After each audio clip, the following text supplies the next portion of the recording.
ಉತ್ತರ ಕನ್ನಡದಲ್ಲಿ ಮಧ್ಯರಾತ್ರಿ ಭಾರಿ ಅನಾಹುತ ಸಂಭವಿಸಿದೆ. ಕಾರವಾರ ಗೋವಾ ಸಂಪರ್ಕ ಸೇತುವೆ ಏಕಾಏಕಿಯಾಗಿ ಕುಸಿತವಾಗಿದೆ.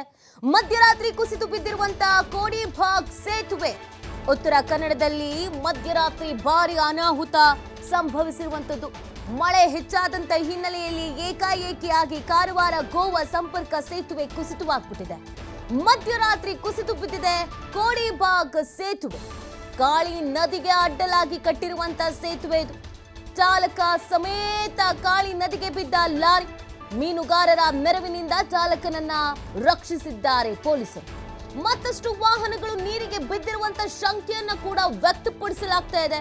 ಶೋಧ ಕಾರ್ಯವನ್ನ ಮಾಡ್ತಾ ಇದ್ದಾರೆ ರಕ್ಷಣಾ ಸಿಬ್ಬಂದಿ.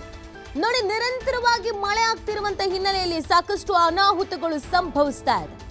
ಇದೀಗ ಅದೇ ರೀತಿಯಾಗಿ ಸೇತುವೆಯೇ ಮುರಿದು ಬಿದ್ದಿರುವಂತ ಘಟನೆ ಇದು.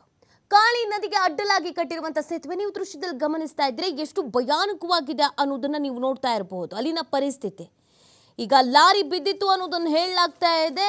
ಲಾರಿ ಚಾಲಕನನ್ನ ರಕ್ಷಣೆ ಕೂಡ ಮಾಡಲಾಗಿದೆ. ಆದರೆ ಇನ್ನೂ ಹೆಚ್ಚಿನ ವೆಹಿಕಲ್ಸ್ ಬಿದ್ದಿರುವಂತ ಶಂಕೆಯನ್ನ ವ್ಯಕ್ತಪಡಿಸಲಾಗ್ತಾ ಇದೆ. ರಾತ್ರಿಯೇ ಕಾರ್ಯಾಚರಣೆಯನ್ನ ಮಾಡಲಾಗಿದೆ. ರಾತ್ರಿಯೇ ಕಾರ್ಯಾಚರಣೆ ಮಾಡಿ ಚಾಲಕನನ್ನ ಸೇಫ್ ಮಾಡುವಂತ ಕೆಲಸವನ್ನ ಮಾಡಲಾಗಿದೆ. ಆದರೆ ಆ ಸೇತುವೆ ಮೇಲೆ ಇನ್ನು ಎಷ್ಟು ವೆಹಿಕಲ್ಸ್ಗಳು ಓಡಾಡ್ತಾ ಇದ್ವು, ಏನು ಎತ್ತ ಇದ್ಯಾವುದ್ರ ಬಗ್ಗೆ ಕೂಡ ನಿಖರವಾದಂಥ ಮಾಹಿತಿ ಇಲ್ಲ. ಹಾಗಾಗಿ ಸಾಕಷ್ಟು ಆತಂಕ ಸೃಷ್ಟಿಯಾಗ್ತಾ ಇದೆ. ನೋಡಿ, ಅಲ್ಲಿನ ಪರಿಸ್ಥಿತಿಯನ್ನು ನೀವು ಕೂಡ ಗಮನಿಸ್ತಾ ಇದ್ದೀರಾ. ಯಾವ ರೀತಿಯಾಗಿ ಸೇತುವೆ ಸಂಪೂರ್ಣವಾಗಿ ಕೆಳಗೆ ಬಿದ್ದೋಗಿದೆ ಅಂತ. ಕಾರವಾರದಲ್ಲಿ ಕಾಳಿ ನದಿಗೆ ಕಟ್ಟಲಾಗಿದ್ದ ಸೇತುವೆ ಮಧ್ಯರಾತ್ರಿ ಕುಸಿದಿರೋದು. ಈ ಸಂದರ್ಭದಲ್ಲಿ ಲಾರಿ ಚಾಲಕ ಕೆಳಗೆ ಬಿದ್ದಿದ್ದಾನೆ ಅನ್ನೋದು ಗೊತ್ತಾಗತ್ತೆ. ತಕ್ಷಣ ಆತನನ್ನ ರಕ್ಷಣೆ ಮಾಡುವಂತ ಕೆಲಸವನ್ನ ಮಾಡಲಾಗಿದೆ. ಗೋವಾಕ್ಕೆ ಸಾಗ್ತಾ ಇದ್ದ ಲಾರಿ ನದಿಗೆ ಬಿದ್ದಿತ್ತು. ಕೂಡಲೇ ಸ್ಥಳಕ್ಕೆ ಆಗಮಿಸಿದಂತ ಪೊಲೀಸರು ಹಾಗೂ ಅಗ್ನಿಶಾಮಕ ದಳದ ಸಿಬ್ಬಂದಿ ಲಾರಿ ಚಾಲಕನನ್ನ ರಕ್ಷಿಸಿದ್ದಾರೆ. ಮಧ್ಯರಾತ್ರಿಗೆ ಶಾಸಕ ಆಲ್ರೆಡಿ ಭೇಟಿ ಕೊಟ್ಟಿದ್ದಾರೆ. ಸತೀಶ್ ಶೈಲ್ ಈ ಘಟನೆಯ ಬಗ್ಗೆ ಅಧಿಕಾರಿಗಳ ಜೊತೆಗೆ ಮಾತುಕತೆಯನ್ನು ಕೂಡ ನಡೆಸಿದ್ದಾರೆ. ಆದರೆ ಈಗಿರೋದು ಇನ್ನೂ ಒಂದಷ್ಟು ವಾಹನಗಳೇನಾದ್ರು ಬಿದ್ದಿರಬಹುದಾ ಅನ್ನೋದು ಒಂದು ಅನುಮಾನ. ನೋಡಿ, ಇತ್ತೀಚೆಗಷ್ಟೇ ಅತೀವ ಮಳೆಯಿಂದಾಗಿ ಉತ್ತರ ಕನ್ನಡ ಜಿಲ್ಲೆಯಲ್ಲಿ ಶಿರೂರು ಗುಡ್ಡ ಕುಸಿತ ಘಟನೆ ನಡೆದಿತ್ತು.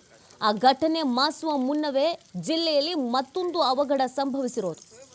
ಕಾರವಾರದ ಮೂಲಕ ಸಾಗುವ ರಾಷ್ಟ್ರೀಯ ಹೆದ್ದಾರಿ 66ರಲ್ಲಿ ಕಾಳಿ ನದಿಗೆ ಅಡ್ಡಲಾಗಿ ನಿರ್ಮಿಸಲಾಗಿರುವ ಸೇತುವೆ ಇದು. ಈ ಸೇತುವೆಯ ಪರಿಸ್ಥಿತಿಯನ್ನು ನೀವು ಗಮನಿಸ್ತಾ ಇದ್ದೀರಾ. ಮಧ್ಯರಾತ್ರಿ ವೇಳೆಗೆ ಈ ಸೇತುವೆ ಕುಸಿದಿದೆ. ಈ ಘಟನೆಯಲ್ಲಿ ಲಾರಿ ಚಾಲಕ ಸಮೇತವಾಗಿ ಬಿದ್ದಿರುವಂಥ ಘಟನೆ ಆಗಿತ್ತು. ಚಾಲಕನನ್ನ ರಕ್ಷಿಸಿದ್ದಾರೆ. ಬಟ್ ಈಗ ಅನುಮಾನ ಇದೆ.